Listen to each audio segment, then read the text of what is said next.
भारत की बात। नमस्कार, भारत की बात में आपका स्वागत है। मैं हूं भारत के वीरप्पन। आज हमने मीरा भाईंदर महानगर पालिका के आरोग्य विभाग के मुख्य चिकित्सा अधिकारी डॉक्टर प्रकाश जाधव से बात की। मुद्दे थे, अब तक मीरा भाईंदर में कितना वैक्सीनेशन हो चुका है, डॉक्टरों की पुनर्भर्ती का मामला क्या है, और कोविड के दौरान डॉक्टर्स और मेडिकल स्टाफ को भत्ता क्यों नहीं मिला। इन सब बातों को लेकर हमने डॉक्टर प्रकाश जाधव से बात की। आप भी सुनिए। ऑन पेपर मीरा भाईंदर की 10 लाख की आबादी है, उसमें से कितने % लोगों को वैक्सीनेशन हो चुका है? हमने अब तक 4 lakh approximate 4 lakh more than 4 lakh लोगों को वैक्सीनेशन दिया है और इसमें मैक्सिमम 45 प्लस लोगों को ज़्यादा परसेंटेज है। 60 प्लस का तो ऑलमोस्ट अभी हमारे सेशन जो है वो लास्ट कल जो सेशन था वो उसका रिस्पांस हार्डली 30-40% था। इसका मतलब ये है कि 60 प्लस लोगों का काफ़ी परसेंटेज तक हमने वैक्सीनेशन अचीव किया है। एज़ फार एज़ वैक्सीनेशन का परसेंटेज देखा जाए तो MMRDA में हमारा नंबर 1 रैंक पे है। अच्छा। सबसे ज़्यादा वैक्सीनेशन अपना मीरा भाईंदर का ही हुआ है। अभी भी जिस तरह से वैक्सीनेशन आना चाहिए उस तरह से नहीं आ रहा है। अदरवाइज़ अपनी कैपेसिटी इतनी है कि एग्जिस्टिंग कैपेसिटी इतनी है कि पर डे अपन 10,000 तक वैक्सीन दे सकते हैं और अगर वैक्सीन का सप्लाई अच्छी तरह से हो तो पर डे अपन 25,000 तक भी दे सकते हैं। उतना अपन आगे भी मतलब प्लान कर सकते हैं। एक और विशेष सवाल रहा हमारा डॉक्टर जाधव से कि ये सुपर स्प्रेडर क्या चीज है, क्योंकि कोविड के दौरान और आज भी उन पर विशेष नजर रखी जा रही है। हमने सुपर स्प्रेडर पे भी बहुत फोकस किया है। सुपर स्प्रेडर का मतलब ये होता है कि जैसे होटल में काम करने वाले लोग, सैलून में काम करने वाले लोग, न्यूज़पेपर बांटने वाले लोग, या छोटे शॉप्स में काम करने वाले लोग, या पेट्रोल पंप पे काम करने वाले लोग, जो डेली पब्लिक से हर आदमी अलग अलग पब्लिक से कनेक्ट होता है और जो इमरजेंसी है उनको हम सुपर स्प्रेडर बोलते हैं, भाजी बेचने वाले लोग। तो हमने इनको काफ़ी अच्छे से टारगेट किया हुआ है। हमारा सुपर स्प्रेडर का एक कैंप हो चुका है। आगे भी हम अच्छी तरह से हर सुपर स्प्रेडर कवर हो इस तरह से प्लानिंग कर ही रहे हैं और करने वाले हैं। तो हमारा टारगेट अभी सुपर स्प्रेडर और ट्रेन से ट्रैवल करने वाले जो लोग हैं उनको जल्दी से जल्दी पास मिले, उसके लिए हम प्रयास कर रहे हैं। वैक्सीनेशन का बहुत अच्छा सिस्टम यहाँ पर हो चुका है, बहुत अच्छा चल रहा है। सिर्फ सप्लाई की बात है, सप्लाई पे ही डिपेंड करता है ये सब। डॉक्टर स्टाफ की बात मैं कर रहा हूँ कि उनको कोविड भत्ते की चर्चा सुनने में आई है कि कोविड भत्ता उन लोगों को मिल रहा है या नहीं मिल रहा, क्योंकि जिस तरीके से काम हो रहा है मुझे लगता नहीं है कि काम में इसको लेके कोई कोताही बरती जा रही है या कहीं कुछ ढिलाई हो रही है। लेकिन कोविड भत्ते का मामला है क्या? कोविड भत्ता जिन्होंने कोविड में काम किया उनको मिलना चाहिए। ऐसे गवर्नमेंट से अपने को निर्देश आए थे, तो वो उसका काम अभी भी चालू है। वहाँ पे प्रशासन का काम चल रहा है। तो जैसे ही वो प्रशासन का काम और वो वेरिफिकेशन जो भी होगा वो ख़त्म हो जाएगा, उसके बाद कोविड भत्ते का निर्णय लिया जाएगा। लेकिन ये काम तो गवर्नमेंट चाहती है कि खरगोश की तेज़ी से हो, लेकिन कोविड भत्ते के लिए वो कछुए की चाल से क्यों चल रहे हैं?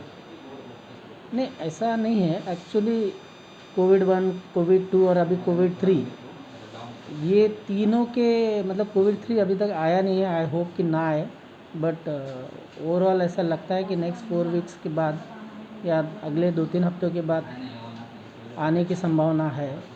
तो हमारा पूरा कंसंट्रेशन जो है वहाँ पे है, पूरा प्रशासन का कंसंट्रेशन जो है वो वहाँ पे है। डॉक्टर साहब, एक और बहुत बड़ा सवाल है कि जो यहाँ पे अपॉइंटेड डॉक्टर्स हैं ऑलरेडी, उनका दोबारा से भर्ती का प्रोसेस उनका शुरू किया गया है।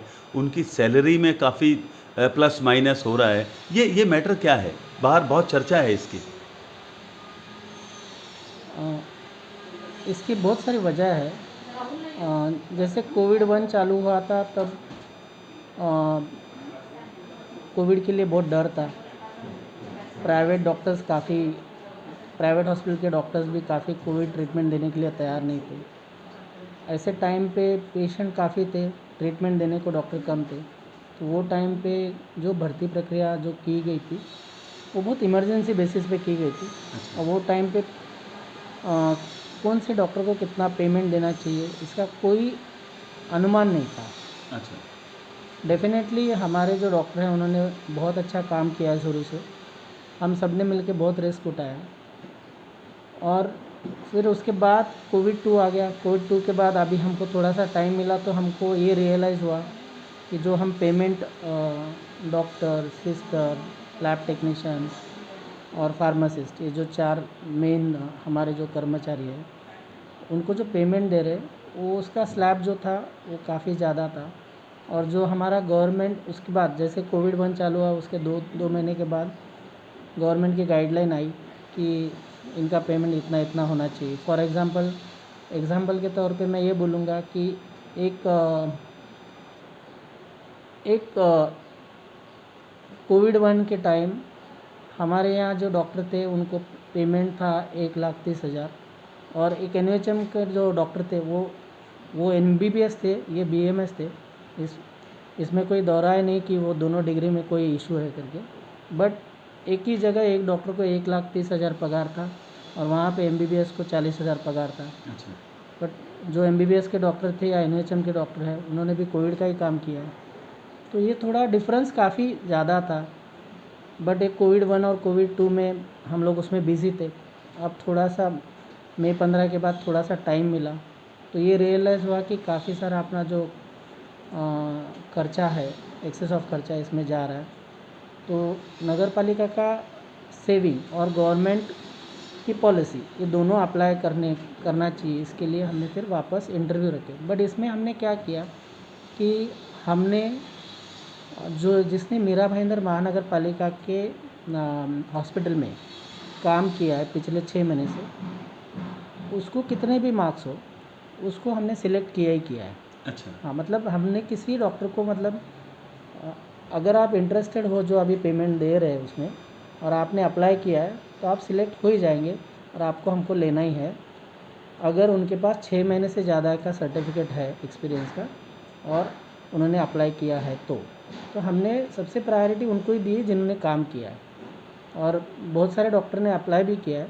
ऑलमोस्ट 90% डॉक्टर अपने ही डॉक्टर है जो उन्होंने अप्लाई किया और उनको ही रिक्रूट कर रहे हैं। रीअप्लाई किया? हाँ, रीअप्लाई किया और उनको ही रिक्रूट किया गया वापस। तो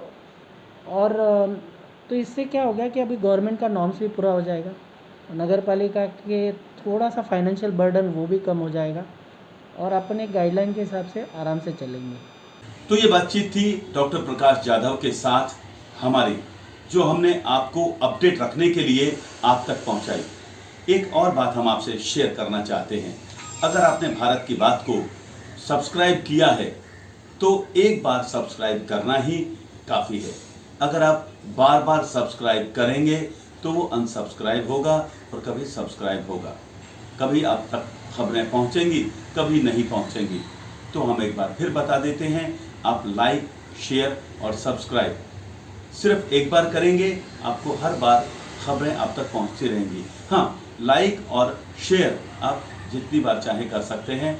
अपने चाहने वालों तक, अपने दोस्तों रिश्तेदारों तक इन खबरों को आप प्रसारित और प्रचारित कर सकते हैं। अभी तक के लिए इतना ही। मुझे दीजिए आज्ञा। नमस्कार।